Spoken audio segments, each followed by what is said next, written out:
Hi, welcome to another episode of Hot Takes. As you see, I'm upright. I've actually got out of bed, first time in nearly 2 days. Cracking, isn't it? Still, got to put these things behind you. But we're going to start the day with a marvellous story. I don't suppose it'll shock anybody, but it isn't exactly what was wanted, that's for sure. And it will humiliate Sturgeon, who made it her job to totally screw up a project. We're talking about the Glen Sannox. Now, this is a ferry that was, 7 years overdue, possibly going to be more. Still hasn't actually had a single passenger on it. It's got to do its shakedown voyage. It's already got to go back into port to get the anchor fixed. And then there's probably going to be all the other repairs they do after the shakedown cruise has gone through. So who knows how long it'll take. It's also £500 million over budget. But still, the great thing is it's got these new fangled, wonderful, super duper engines that are going to be green and save the planet. Except they're not. It's been revealed, and they've done the maths, they've done the physics, they've done everything possible, and they've shown that the carbon footprint of this ferry is bigger than the ferry it replaced. It's actually worse. It's far larger. Now, there's a 31-year-old diesel ship which normally serves that route. And it just chugs along, literally. Little diesel engines popping out there. A bit of steam comes out, a bit of smoke comes out, and off it goes.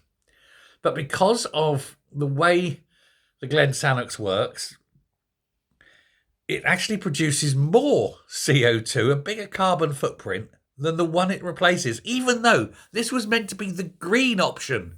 This would be the one where, hey, everybody lives because we've got this really expensive overdue ferry. Woohoo, look at us saving the world. Of course, the reason for this is that the SNP could not help themselves but interfere at every stage of the ship's construction. Can we change that? Can we do this? Can we have something else? They're also using experimental engines. These gas turbine engines are still fully undeveloped, not fully developed. And there's been so many problems with them. And so while they're still trying to get them sorted out, they're still using the onboard diesel engines. But what's worse is, due to a minor miscalculation, the gas turbine engines aren't really strong enough for the boat.